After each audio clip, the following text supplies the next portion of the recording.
Welcome to square talks. నేను వాసవి సోమరాజ్.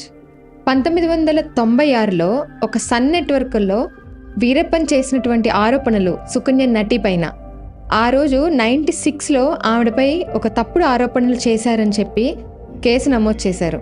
అయితే ఈ ఆరోపణలు ఏంటి అంటే, పివి నరసింహారావు గారి కుమారుడితో ఆమెకు సంబంధాలు ఉన్నాయి, అక్రమ సంబంధం ఉంది అన్నట్టుగా వీరప్పన్ ఆరోపణలు చేశారు. ఈ ఆరోపణల వల్ల అవి తప్పుడు ఆరోపణలు అని చెప్పి నటి సుకన్య ఆ రోజు కోర్టులో కేసు వేయడం జరిగింది. ట్రయల్ కోర్టులో వేశారనమాట. 96లో వేసినటువంటి కేసు అది వాయిదాలు పడుతూ అలా పడుతూనే ఇన్ని సంవత్సరాలు, మోస్ట్లీ 35 years అట్లా అయింది. ఇన్ని సంవత్సరాలు దానికి సరైన తీర్పు రాకపోగా ఈ రోజున హైకోర్టులో ఆవిడకి తీర్పు ఆవిడకి అనుగుణంగా వచ్చింది. ఏంటంటే, ఆ రోజు వీరప్పన్ చేసినటువంటి ఆరోపణల్ని సన్ నెట్వర్క్ కూడా ప్రచురించింది. ఇవన్నీ తప్పుడు ఆరోపణలు అని చెప్పి ఆవిడకి 10 లక్షల రూపాయలు నష్టపరిహారం ఇవ్వాలి అని చెప్పి హైకోర్టు తీర్పునిచ్చింది. ఇంతవరకు బాగానే ఉంది, అయిపోయింది అనుకున్నాము. బట్ నేను చెప్పాలనుకున్నది ఏంటంటే, ఇటువంటి ఆరోపణలు ఒక మహిళ మీద జరిగినప్పుడు మీడియా చేసింది ఏంటి? ఆవిడ కేవలం వీరప్పన్ చేసిన ఆరోపణలకు మాత్రమే ఆవిడ అవమానకరంగా బాధపడలేదు. మీడియా చేసింది ఏంటి? ఆవిడని ఇంకా క్షోభకు గురి చేసింది. మీడియా రేటింగుల కోసం, వ్యూవర్షిప్ పెంచుకోవటం కోసం ఆవిడపైన ఇంకా ఎక్కువ ఆరోపణలు చేస్తూ, అంటే అదే ఆరోపణని ఎక్కువసార్లు చూపిస్తూ, ఎక్కువగా అందరికీ చూపిస్తూ ఉండడం వల్ల ఆవిడ ఎంత అవమానకరంగా ఫీల్ అయి ఉంటారు ఆలోచించండి. ఒకసారి ఒక మహిళ ఇటువంటి ఆరోపణలు ఎదుర్కొన్నప్పుడు మీడియా అయినా ఏదైనా సొసైటీ అనేది ఎవరు తప్పు ఉంది అని ఒకసారి ఆలోచిస్తే, ఫస్ట్ ఆరోపణ చేసిన వ్యక్తిని, అతను చేసిన ఆరోపణ కరెక్టా కాదా అనేది ఆల్మోస్ట్ అందరికి తెలుసు. ఆ రోజు ఆవిడ ఉన్న వృత్తికి, ఆవిడపై చేసిన ఆరోపణలకి ఆవిడ ఎంత కోల్పోయారు. ఇది కాక మీడియా చేసిన సపోర్ట్ ఏంటి అంటే, ఇంకా ఆవిడ ఇంకా కృంగదీసే విధంగా ఆవిడపై ఆరోపణలు చేసుకుంటూ, చెప్పిన దాన్ని చెప్తూ ఆవిడపై ఇంకా మానసికంగా ఆవిడ కుంగిపోయేలాగా ఆ రోజు మీడియా కూడా అలా చేసింది. ఇలా మీడియా చేయటం అనేది ఎంతవరకు కరెక్ట్? ఆవిడ సపోర్ట్ ఉండకపోగా, ఇదొకటి నా క్వశ్చన్. ఇంకొకటి ఏంటంటే, ఇటువంటి సంఘటన జరిగినప్పుడు ఆమె ఫ్యామిలీ సిచ్యువేషన్ ఎలా ఉండుంటుంది? ఆమె భర్త నుంచి, నిజంగా ఎవరైనా హస్బెండ్ నుంచి ఎటువంటి సమస్యలు ఎదుర్కొంటారు? ఒక మహిళపై ఇలాంటి ఆరోపణలు జరిగినప్పుడు ఆవిడ ఇన్ని సంవత్సరాలుగా ఎటువంటి క్షోభను ఎదుర్కొన్నారు? ఆవిడ పిల్లలు మానసికంగా ఎంత ఇబ్బంది పడుంటారు?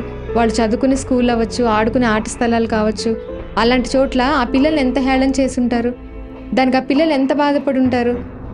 వచ్చి చెప్పలేరు కదా, ఇది నేను ఇలా అంటున్నారమ్మా అని. పిల్లలు చెప్పినా కూడా ఆవిడ ఏం చేయగలుగుతారు?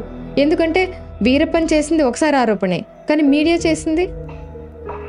చేసిన పని ఎంతవరకు రైటు? ఆ రోజు మీడియా కూడా అదే చేసింది. ఈవిడ అన్ని సైడ్ నుంచి ఇటువంటి సమస్యలను ఎదుర్కొంటూ ఇన్ని సంవత్సరాలు ఆవిడ ఎంత క్షోభగా అనుభవించారంటే, ఈరోజు కోర్టులో ఒక 10 లక్షలు ఇచ్చేసి ఆవిడ కోర్టులో కేసు కొట్టేయడం జరిగింది. అంతవరకు కేసు అయిపోయింది అనుకుంటున్నాం.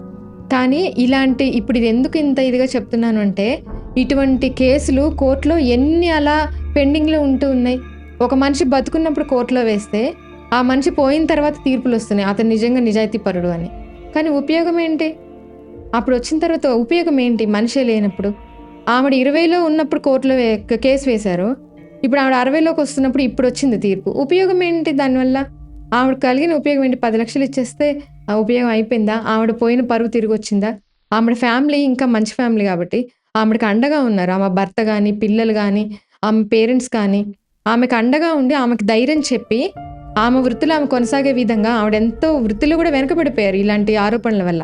అయినా సరే సపోర్ట్ చేస్తూ, ఆమెను ముందుకు నడిపిస్తూ ఫ్యామిలీ సపోర్ట్ ఉంది. నిజంగా ఒక మహిళ ఇలాంటి సమస్యలను ఎదుర్కొన్నప్పుడు ఫ్యామిలీ ఇలా సపోర్ట్ చేయడం కూడా చాలా గొప్ప విషయం.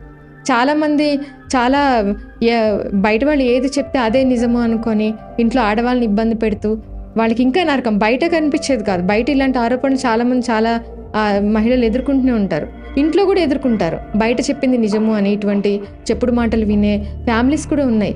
కానీ ఇక్కడ సుకన్య ఫ్యామిలీ మాత్రం తనకు అండగా ఉండి ఇలా ఉన్నారు. కానీ ప్రతి మహిళకి ఇలాంటి సమస్య వచ్చినప్పుడు ప్రతి ఫ్యామిలీ కూడా సుకన్య ఫ్యామిలీ లాగా ఆవిడకి సపోర్ట్ ఇచ్చినట్టు ప్రతి ఫ్యామిలీ కూడా ప్రతి మహిళకి సపోర్ట్ ఇవ్వండి. తప్పు ఉందా, ఒప్పు ఉందా, మంచి చెడు నిజాలు తెలుసుకొని సపోర్ట్ ఇవ్వండి. అంటే తప్పు ఉంటే మహిళలకు సపోర్ట్ ఇవ్వాలా అంటారేమో. నిజాలు ఏంటి అని తెలుసుకొని సపోర్ట్ ఇవ్వండి. అంతేకాని రేటింగ్ల కోసమో, వ్యూవర్షిప్ కోసమో మహిళల మీద ఆరోపణలు చేస్తూ, ఒక్క ఆరోపణని 100 సార్లు చూపిస్తూ ఇలా అసభ్యకరంగా ప్రవర్తించడం అనేది కూడా సొసైటీకి ఎంతవరకు ఇది రైటు? ఇదంతా సొసైటీ కదా, మీడియా అయినా కోర్ట్ అయినా అంతా సొసైటీ కదా. ఇది ఎంతవరకు రైట్? ఒక మహిళ మీద ఇలాంటి ఆరోపణలని ఇంకా మహిళని దిగజారిపోయి ఇంకా కృంగిపోయేలాగా చేయడం అనేది ఎంతవరకు రైటు? ఇప్పుడు నా బాధ ఏంటంటే 10 లక్షల జరిమానాతో ఆవిడ బాగా తీరిపోయింది, కోర్టులో కేసు కొట్టేసారి అయిపోయింది. ఇది రైట్ కాదు అని నేను అనుకుంటున్నాను. అంటే 10 లక్షలు అంటే ఎక్కువ డబ్బులు ఇవ్వాలని నా ఉద్దేశం కాదు. ఆవిడ కోల్పోయినటువంటి ఆమె పరువుకు కానీ, ఆవిడ మానసిక పరిస్థితికి కానీ ఇన్నేళ్ల నుంచి, ఇప్పుడు ఇన్నేళ్ళు కోర్టు ఇంత ల్యాక్ చేసుకుంటూ వచ్చింది. ఆవిడ సొసైటీలో ఎన్ని ఇబ్బందులు ఎదుర్కొని ఉంటారు, ఎన్ని సమస్యలను ఎదుర్కొన్నారు, అవన్నీ కోర్టు తిరిగి ఇవ్వలేదు కదా. ఆరోపణ చేసిన వాళ్ళు ఇవ్వలేరు. దీన్ని ఒకటికి 10 సార్లు చూపిస్తూ ఉన్నటువంటి రేటింగ్ల కోసం చేసిన వాళ్ళు కూడా తిరిగి ఇవ్వలేరు. దానికి వెలకట్టలేనిది అనమాట. ఒక మహిళ కోల్పోయింది వెలకట్టలేనిది అని నా ఉద్దేశం. సో ఇటువంటివి ఎన్నో జరుగుతూ ఉన్నాయి. నేను చెప్పాలనుకుంది ఏంటంటే, ఏదైనా ఒక సమస్య వచ్చినప్పుడు వీలైనంత త్వరగా పరిష్కారం వస్తేనే దానికి విలువ ఉంది. అది 20 సంవత్సరాల తర్వాత, 30 సంవత్సరాల తర్వాత ఒక మనిషి జీవితకాలం అంటే సగంలో, ఒక మనిషి జీవితకాలంలో సగం లైఫ్. అప్పుడు వచ్చి ఉపయోగం ఏంటి? ఉపయోగం లేదు కదా. సో ఇది నేను ఫీల్ అయ్యాను. సో దీని గురించి నేను స్క్వేర్ టాక్స్ తరపున చెప్పాలి అనుకున్నాను. Thank you for watching.